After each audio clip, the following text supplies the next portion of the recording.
So if I just start by asking, who here believes that they have a good work-life balance? Right. Yeah? Cool. Okay, we've got one. So who here wants to achieve a great work-life balance? Okay, cool. Okay, so it's interesting. So let's start. So I'll tell you a bit about myself. I'm a neuro leadership and resilience speaker and trainer. So basically what I do is working with leaders to enable them to be more productive, more effective, using insights from neuroscience. So just helping people to become more effective in what they do. And how did I get here? I'll tell you my background. I started off as a biomedical scientist and then got into research and worked in research for quite a few years in HIV and allergies. And then I decided to go into the hospital to do hospital pathology, to work in hospital pathology for a few years, and then I got so bored. And I said, okay, what can I do now? So I decided to open the first hair and beauty salon in Kent that catered for Afro hair and Caucasian hair. So for me, that was a big, massive jump, push out of my comfort zone. But I did. And it was absolutely fantastic. But our culture, a lot of people do the hair at home. So they were really undercutting us. So a lot was going on. So I decided I had to make a decision here. It's either I trained to be a hairdresser or I sold it. But unfortunately, I didn't have time to get to the selling bit, so I had to close it. So I closed it and lost a lot of money. And for me, that was now a shock, because I'd never done anything we had failed before. So it was like, what's going on here? So, and that was the time I got to I was in total despair, basically, putting it mildly. And it was, what do I do? So and that was when I started researching the brain. How does the brain work? Why do people think the way they do? Why do people behave the way they behave? Why do some people fail and bounce back and some don't? Why was I struggling the way I was? And that was when I discovered the power of the brain. And that's why I carry this around with me everywhere. Because the brain is the one organ we don't see. We see our bodies, our legs, our hands, and everything else, but we don't see the brain. So it's the one that we neglect the most, but it's the one that is the most important.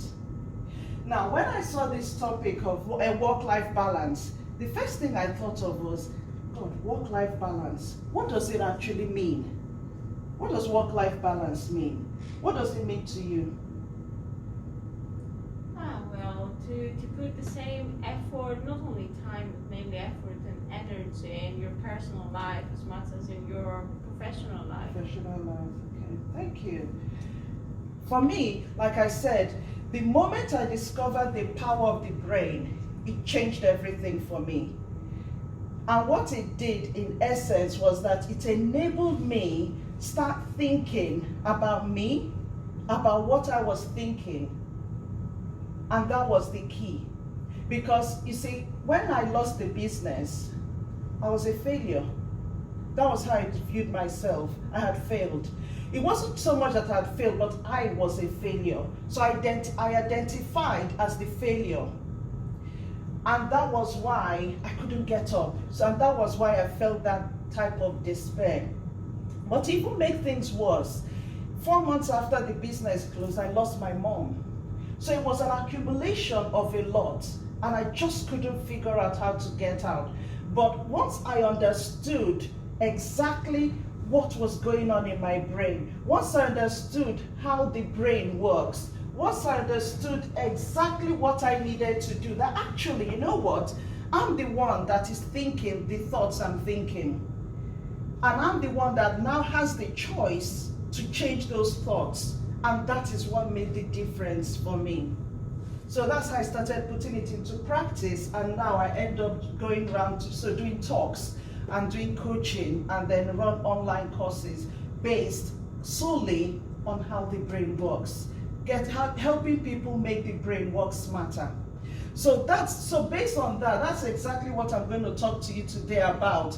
literally using the brain to work smarter. But let's look at some stats first. Research has shown that 94% of professionals put in 50 plus hours of work a week, and about 40% of our days spent multitasking with communication tools. 74% of work is done during normal working hours. So basically, a lot of people, you find about 55% actually say that they look at their inbox after work, in fact after 11 p.m. So, and then we've got another 81% of workers that say they normally check their emails after work, while you've got the 55 that do it after 11 p.m. 74% of work done is done during daytime. So 26% of work is actually done during the nighttime or weekends. So it shows you a lot of what's going on outside work and why people now struggle with the work-life balance. But let's look at some common misconceptions about work and about life and work-life balance. The first thing is that more is better. There's the belief that the more work you do, the better it is. So that, so you have that, what we tend to call the ideal worker. So the more you're putting in, the better for you. And some organizations and some leaders, that's an expectation. We also have, what I've also called the ideal worker. The ideal worker is the kind of, where the ones that a lot of organizations are looking for. They're the ones that don't take holidays. They're the ones that work late. There's an organization that I went to work with a while ago, and the actual senior leaders come into work at about 7:30 and leave about 8, and that's the expectation that everyone will do that. So you have people sitting around at work, not going home, because how can I go when my boss is still here? So there's that expectation. So you see, and this is what the ideal worker, so the ideal worker is the one that is ready to just keep working and going because they want to achieve those goals and they want to be seen. Because when we keep looking, you find that a lot of times promotion, recognition is based on that. And then the less hours, there's also the misconception that the less hours you work, the happier you will be, which is interesting. And then the next one is the perfect 50-50 split is possible between work and life. Who agrees with that? Yeah? That if you have a 50-50 split, that's the work-life balance, getting both equally. Is, yeah, you agree? Yeah. Okay, but I'm going to come back to the brain again, because you see the way our brain works, let's just look at two parts of the brain. We've got the subconscious brain and the conscious brain. The subconscious brain is what drives 90% of what we do. Now, and the subconscious brain is the automatic, what I'll call automatic, basically once you do part of the brain you don't think about. So that's the part that you're not conscious of, it drives, and that's what drives the habit, attitudes, personality a lot. Now, the conscious brain is the one that is reflective part of the brain, which is more the frontal part of the brain, which is to do with decision making. So a lot of times what we find is that we are actually operating on the automatic, non-conscious part of the brain. And how does that come about? The subconscious part of the brain comes about from our experiences, our culture, upbringing. Now, from the age from 0 to 6, our brain is literally like a sponge, just absorbing everything that it's confronted with, everything that it encounters. So if you look at the brain of a newborn baby, the nerve cells, the neurons, the nerve cells are all independent. By the time you look at 2 years, you start seeing connections. So literally, when you have a thought, some form of connection is made, and then you have another thought, so it's linking, and this is what brings about creativity. For example, I always give an example that, think about it, it was from a brain that the concept of an aeroplane came about.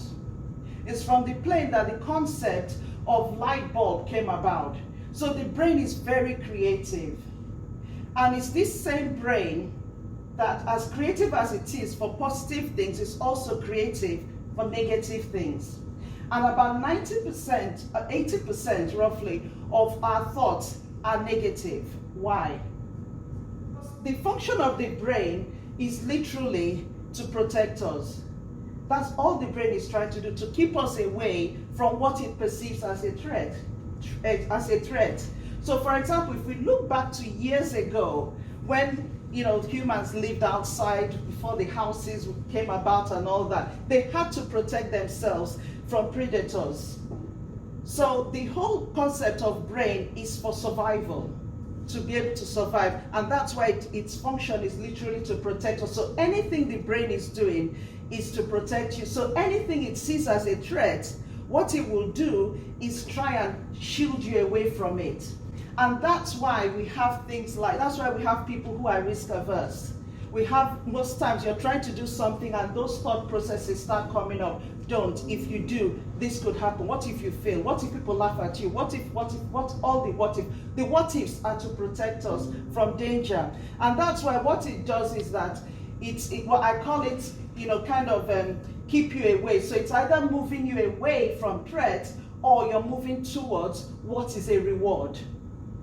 And that's why when you think of things like dopamine, which is the reward center of the brain, and that's the one that's linked with addictions, so that when you do something like smoking or drinking, that you realize that the dopamine center is activated and you keep doing it and it's more activated, it then becomes difficult to pull away from it because the brain it's now a reward that it really craves and wants more of.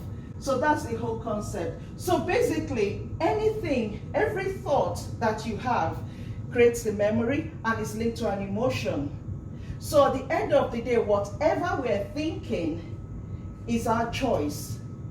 Because you see, initially or years ago, the belief was that however you are, or whatever thoughts you have, and then you form the personality, that's the way you stay for the rest of your life. Now, science has shown that that's not true. You can change a thought process and you can change a habit as long as you put the work into it. So the same way it was formed, you can change it. And I call that you are able to rewire your brain. So for example, you hear people going, that's the way I am. I'm just plain talking. I say it as it is. That's the way we are in my family. We've got anger issues. That's the way we are. That's the way I was born.